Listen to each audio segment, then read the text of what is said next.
One of the worst feelings on the tennis court is when you've worked hard all the point to set up that short forehand, you get that ball and you mess it up. So in this lesson, I'm going to show you 4 ways that you can win the point off those short forehands. The first way, of course, is a normal topspin drive. And we're going to hit aggressive topspin, mainly down the line and mainly into the backhand wing off the right-handed player. This is because we're going into the weaker side for the vast majority of your opponents. Now, this tactic is great for that consistency. Because of the spin, we're able to hit the ball harder. We can go for bigger targets. We can lift the ball slightly as well because we're pushing the player back with this approach shot. So remember, this isn't a winner. We're not going with the intention to kill that short ball. It's the setup for the winner, which is the volley.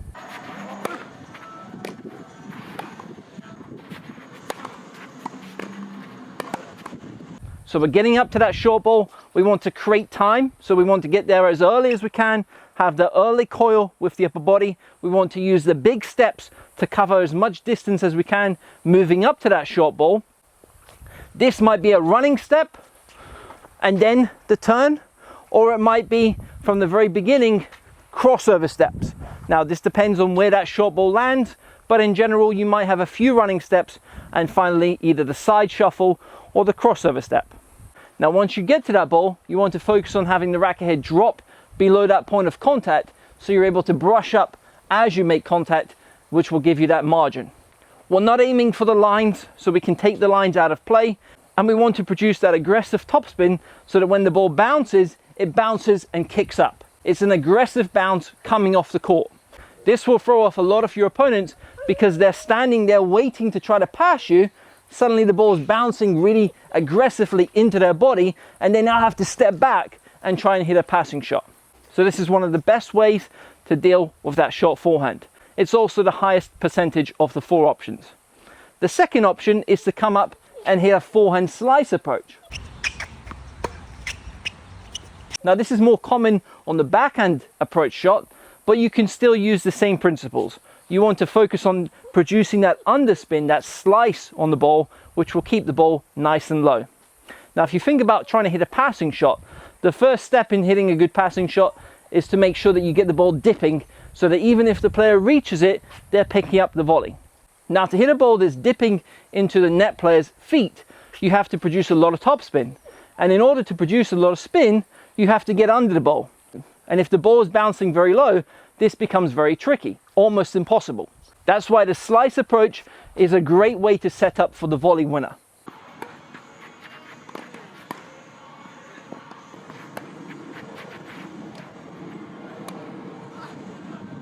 So use this approach, focus on 2 main things. Number 1, we don't want to stop as we hit this approach. So you don't want to run up to the approach shot, hit, and then carry on. You've broken that momentum that you've already created. You want to continue through that shot. So you want to move through that shot. You either do this by running through the ball, or you can use a karaoke step or a cross behind step. So as I make contact, this right leg will be crossing behind my left leg. This allows me to transfer the body weight into the shot. It keeps me moving forward and I don't have to then restart after that shot.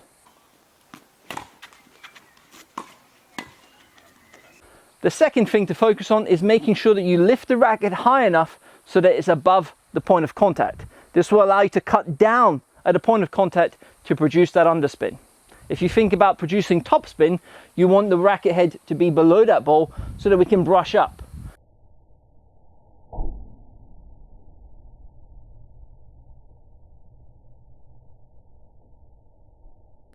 But when you're producing that underspin, it's the opposite. We want the racket head to be above and you're cutting down as you make contact.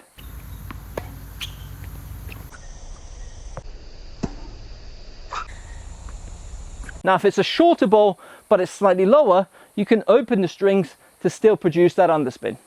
The next option is to hit the ball at the apex or close to the apex and flatten out that shot.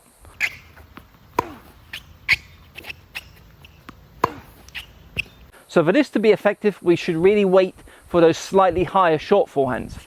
This is where it's around chest height or even head level. Now because the ball is going to be bouncing higher, this allows us to hit flatter and hit slightly down on that ball. The closer the ball is to the net, the flatter we can hit it. The further back the ball is, the more margin we still have to produce on that shorter ball. So the ball has bounced, it starts to come up, it hits that apex, and then it starts to drop. Now if we can hit it close to that apex or at the apex, it's almost as if we're hitting a stationary object. It's in that dead spot, it's not moving up and it's not moving down, but this is only for a brief period of time, just a few split seconds. So if we can time it well, this will allow us to hit that ball extremely flat, and it's almost as if we're hitting that stationary object.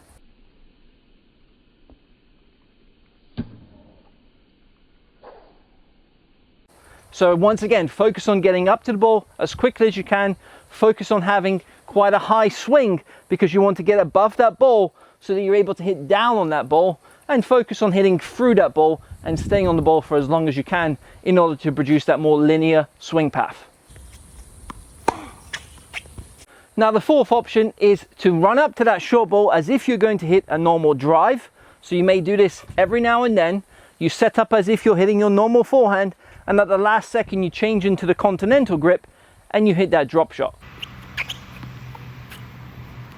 By using the disguised drop shot every now and then, it also makes options 1, 2, and 3 more effective because the opponent won't know what's coming next. If you're always just using the slice approach, they'll start to adapt. If you're always just using that topspin approach, they'll start to adapt. But if you're always mixing it up, sometimes you use that topspin approach. Sometimes you flatten out. The next one you slice. And then every now and then you throw in that disguised drop shot. This throws off the opponent. And this is what you want to do. You want to become unpredictable on those short balls so they don't know what's happening next. So to do this effectively, set up as if you're doing your normal forehand drive. You're in that side-on position. Now the opponent sees this, they may back off. They're giving you more space to then exploit around that net. And at the last second, this is where you take the hand and the grip goes from this forehand grip into my continental grip.